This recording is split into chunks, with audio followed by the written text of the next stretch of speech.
Squidward's suicide. I just want to start off by saying if you want an answer at the end, prepare to be disappointed. There just isn't one. I was an intern at Nickelodeon Studios for a year in 2005 for my degree in animation. I wasn't paid, of course. Most internships aren't. But it did have some perks beyond education. To adults, it might not seem like a big one, but most kids at the time would go crazy over it. Now, since I work directly with the editors and animators, I got to view the next episodes days before they aired. I'd get right to it without giving too much unnecessary details. They had very recently made SpongeBob movie, and the entire staff was somewhat sapped of creativity, so it took them longer to start up the season. But the delay lasted longer for more upsetting reasons. There was a problem with the Series 4 premiere that set everyone and everything back for several months. Me and two other interns were in the editing room, along with the lead animators and sound editors for the final cut.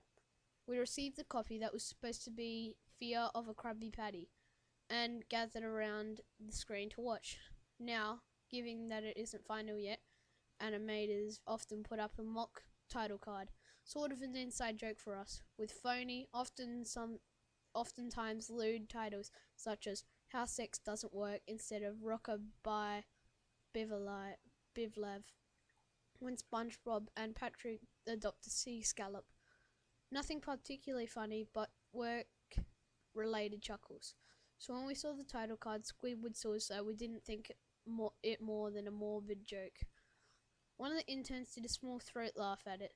The happy-go-lucky music plays as is normal. The story begins with Squidward practicing his clarinet, hitting a few sour notes like normal.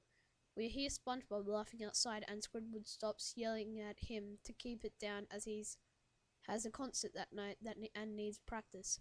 SpongeBob says okay, and he goes to see Sandy with Patrick. The bubbles splash, the screen comes up, and we're seeing at the ending of Squidward's concert. This is when things begin to seem off. While playing, a few frames repeat themselves, but the sound doesn't. At this point, sound is synced up with the animation, so yes, that's not common. But when he stops playing, the sound finishes, as if the skip never happened. There is a slight murmuring of the crowd before they begin to boo him.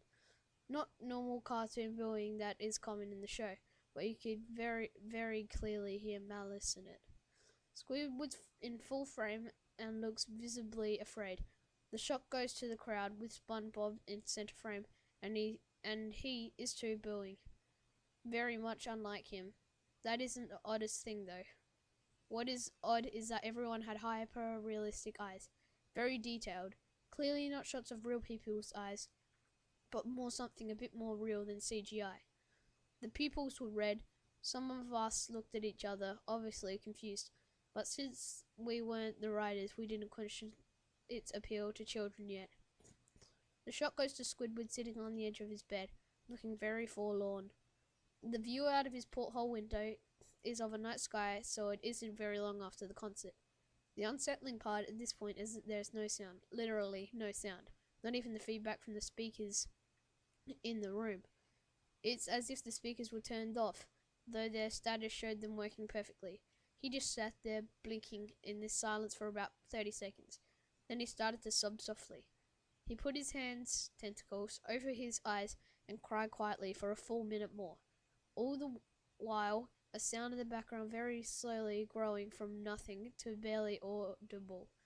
It sounded like a slight breeze through the forest. The screen slowly begins to zoom on in his face. But slow, it is notable if you look at shots 10 seconds apart side by side. His sobbing gets louder, more full of hurt and anger. The screen then twitches a bit, as if it twists in on itself for a split second, then back to normal. The wind through the trees sound gets slowly louder and more severe, as if a storm is brewing somewhere. The eerie part of is sound and Squidward's sobbing sounded real, as if the sound wasn't coming from the speakers, but if the speakers were holes and the sound was coming through from the other side. As good as the sound as studio likes to have, they don't purchase the equipment to be that good to produce sound of that quality. Below the sound of the wind and sobbing, very faint, something sounded like laughing. It came at odd intervals and never lasted more than a second, so you have to have a hard time pinning it. We watched this show twice, so pardon me if it sounds too specific, but I've had time to think about them. After 30 seconds of this, the screen blurred and twitched violently, and something flashed over the screen, as if a single frame was replaced. The lead animation editor paused it and rewound frame by frame. What he saw was horrible. It was still a photo of a dead. It was a still photo of a dead child. He couldn't have been more than 6. The face was mangled and bloodied. One eye dangling over his upturned face popped. He was naked down to his underwear. His stomach crudely cut open and his entrails laying beside him. He was laying on some pavement that was probably a road.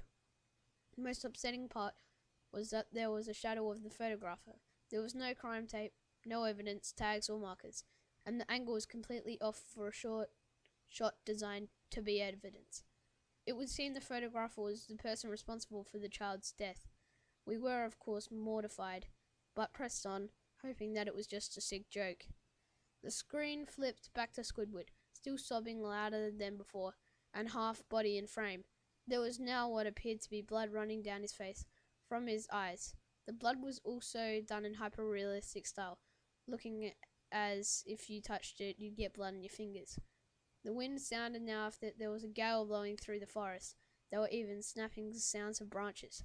The laughing, a deep baritone, lasted longer at intervals and coming more frequently. After about 20 seconds, the screen again twisted and showed a single frame photo.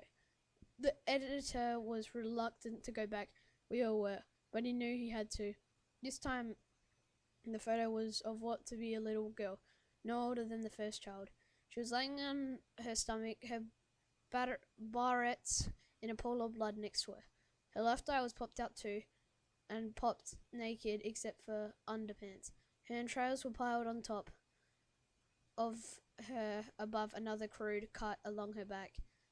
Again, the body was in the street and the photographer's shadow was visible, very similar in size and shape to the first.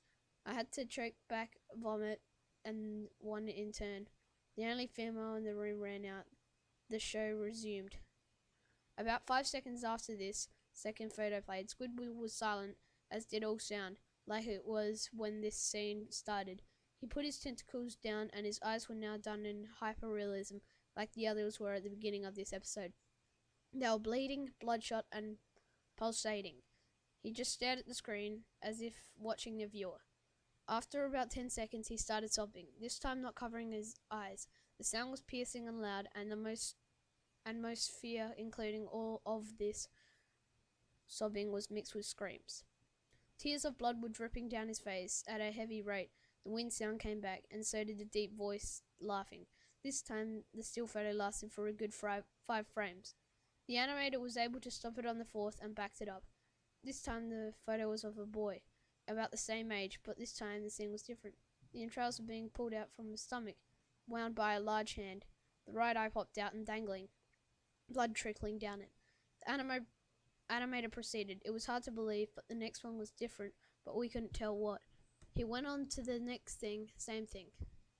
We went back to the first and played them quicker, and I lost it. I vomited on the floor. The animating and sound editor was gasping at the screen. The 5 frames were played out if they were the frames from a video. We saw the hand slowly lift out the guts. We saw the kid's eyes focus on it. We even saw 2 frames of the kid beginning to blink.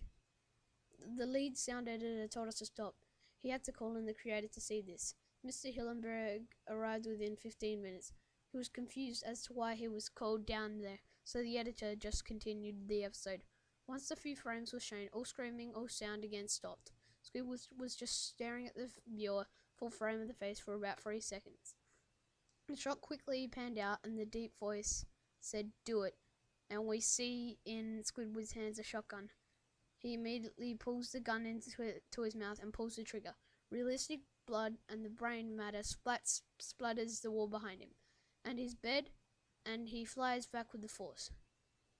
The last 5 seconds of this episode show his body on his bed, on his side, one eye dangling out of what's left of his head above the floor, staring blankly at it. Then the episode ends.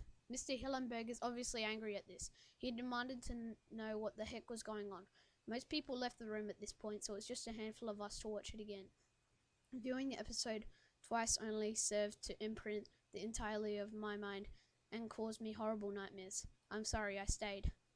The only theory we could think of was that the file was edited by someone in the chain drawing studio in here. The CTO was called in to analyze when it happened. The analysis of the file did not show it edited over by new material. However, the timestamp of it was a mere 24 seconds before we began viewing it. All equipment involved was scanned for foreign software and hardware as well as glitches, as if the timestamp may have been glitched and showed the wrong time, but everything checked out fine. We don't know what happened to this day and nobody knows. There was an investigation due to the nature of the photos, but nothing came of it. No child was seen identified and no clues were gathered from the data involved, nor physical clues in the photos. I never believed in unexplainable phenomena before, but now that I have something happen and I can't prove anything about it beyond anecdotal evidence, I think about things twice now.